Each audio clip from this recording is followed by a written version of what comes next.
Olá, uma boa noite para vocês. Para quem vai assistir à tarde, uma boa tarde para você. E para quem vai assistir de manhã, um bom dia. Aqui sou eu, Jean Fernandes. Quero falar um pouquinho sobre a questão da demonologia, né? Cristã. Não só cristã, né? Porque quando você fala isso, você envolve outras explicações e buscar em outros lugares, né, como na própria Babilônia, né, quando os judeus foram ficaram cativos, né, na Babilônia, depois veio os persas e tomaram poder, e com isso eles vieram com a religião de Zaratustra, ou Zoroastro, como você quiser, e por fim, Zoroastro tinha uma questão do dualismo. Ele estava tomando um banho, né, para purificação. Nós sabemos que a questão do batismo nas águas, ele não é cristão. Ele é muito bem antes do cristianismo, antes do judaísmo. E o que se diz na literatura sobre Zoroastro, Zaratustra, Zoroastro estava lá se banhando e de repente um espírito Ahura Mazda ele aparece e ele é apresentado a Ahura Mazda naquele momento. Daí em diante nasce o zoroastrismo. E com o zoroastrismo nasce um dualismo, um dualismo filosófico, né? Temos aí o demônio que é o Arimã, né? E o deus Ahura Mazda, né? Eu não vou entrar assim nos detalhes, não vou entrar no momento. O Arimã era aquele que sempre estaria lutando contra Ahura Mazda. Os dois estariam sempre até o fim do mundo, o fim cosmológico, o fim cósmico de tudo.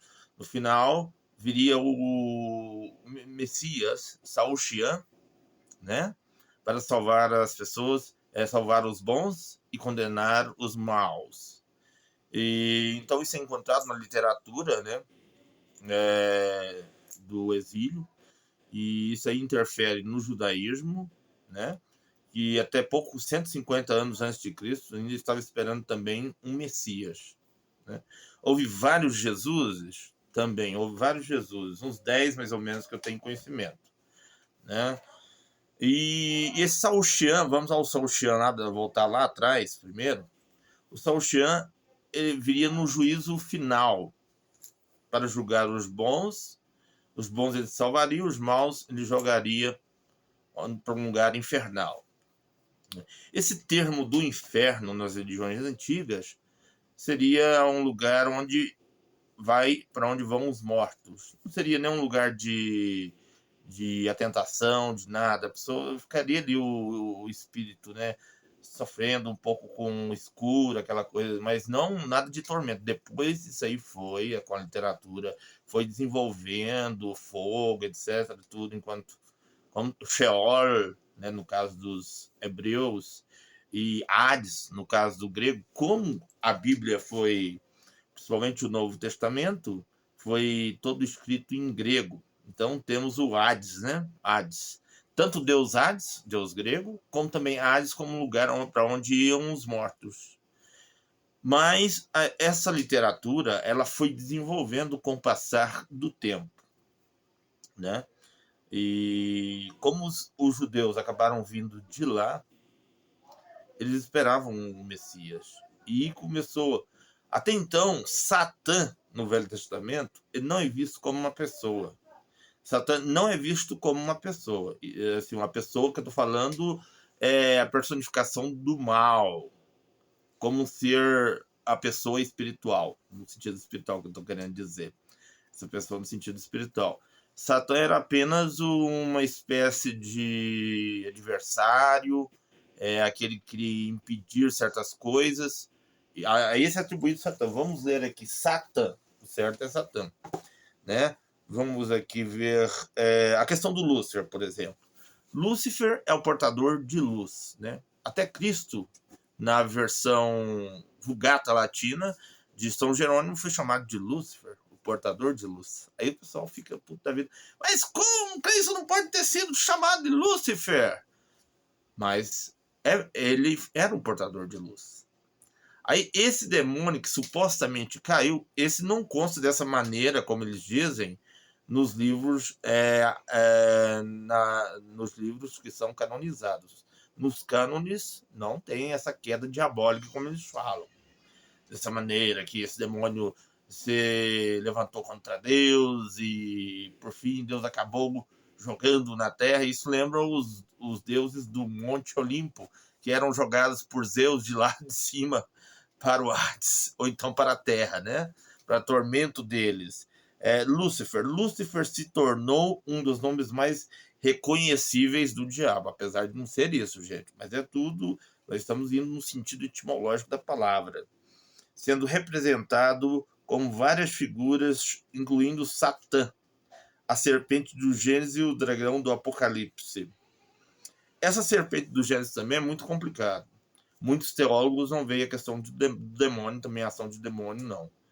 Né? Isso foi um conto do próprio povo hebreu. Né? As cobras eram muito até respeitadas em várias culturas daquela época. Tinha-se um certo sinal de sagacidade, né?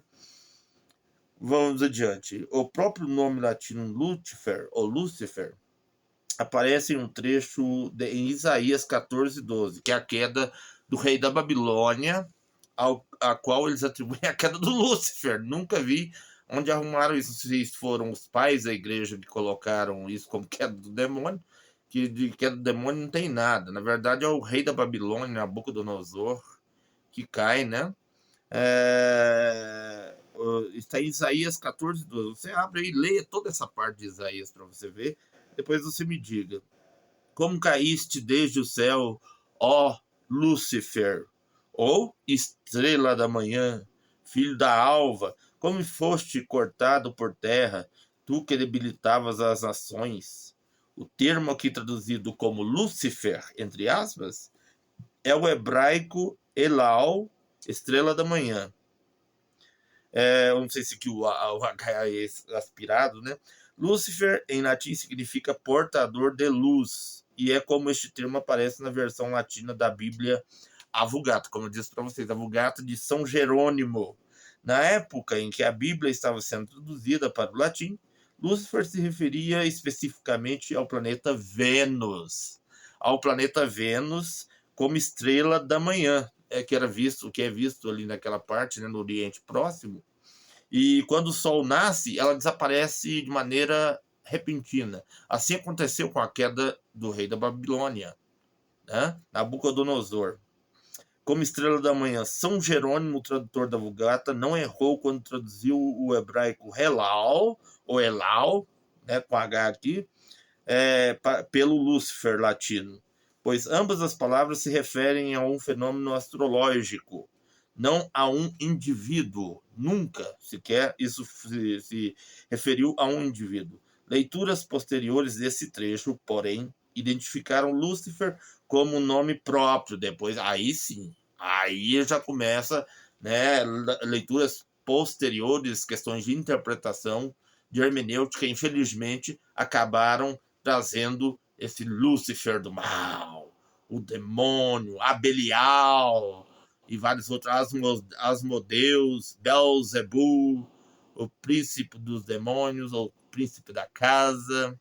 Também Belzebu, Baalzebu, tanto faz. Baalzebu, Belzebu, questão de transliteração também, né?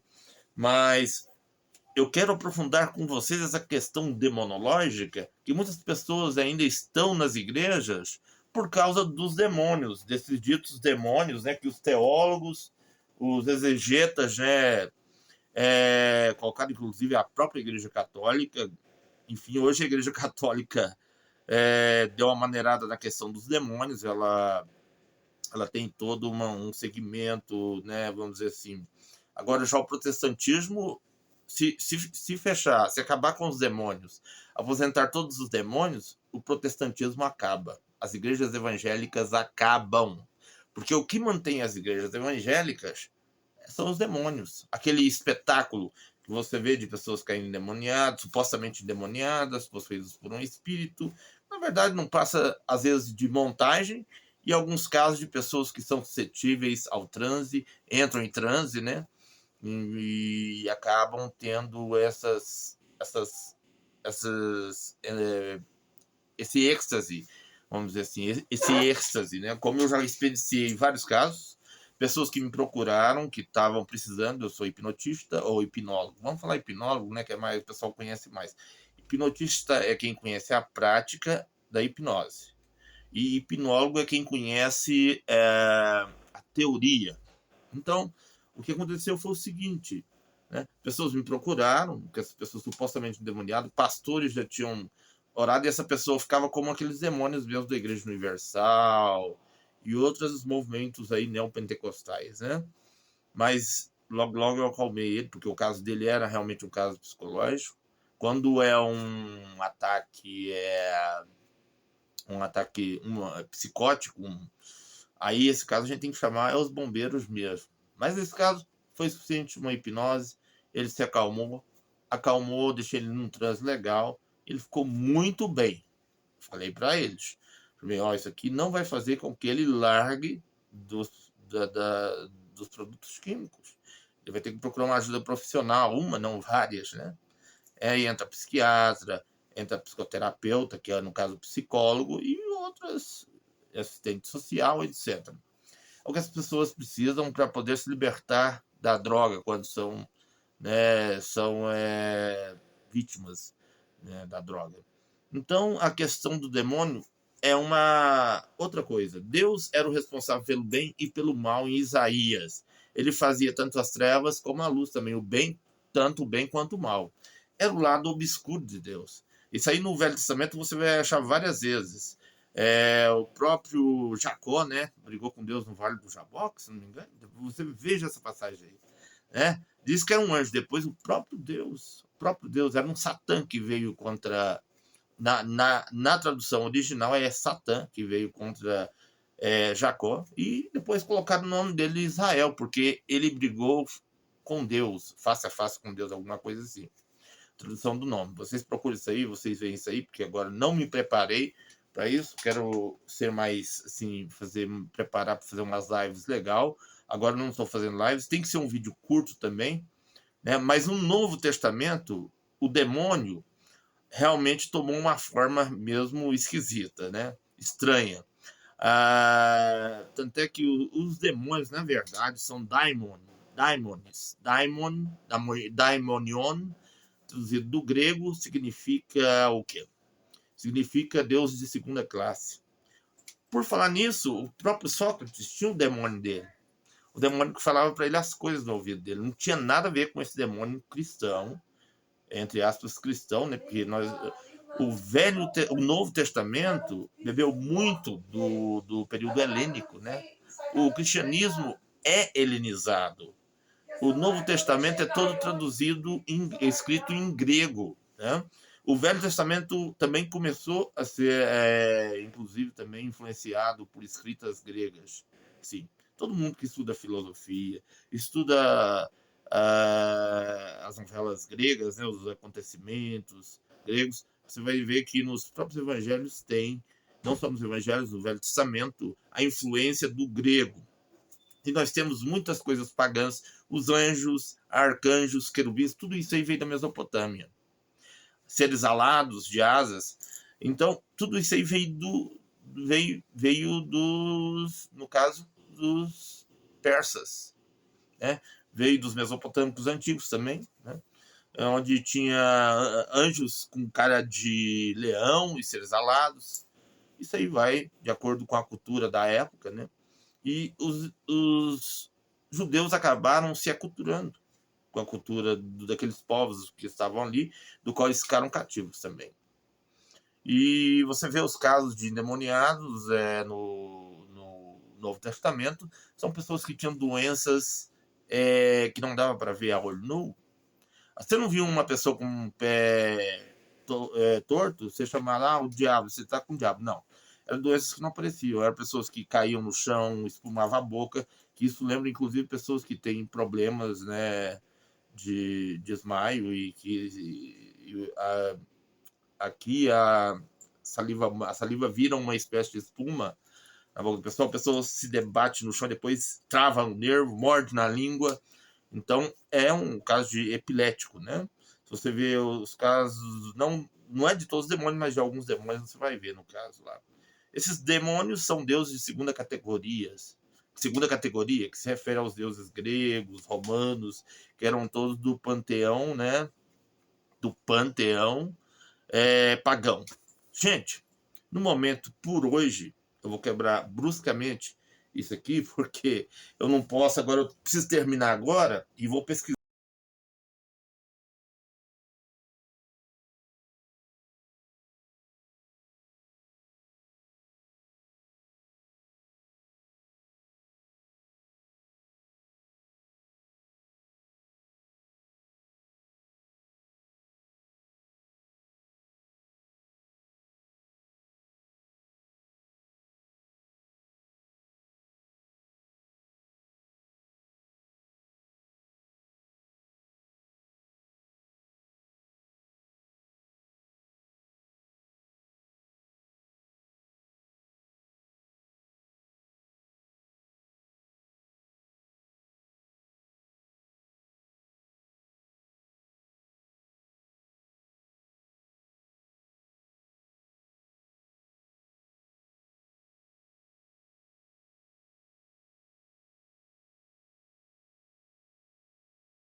o livro aqui, ó.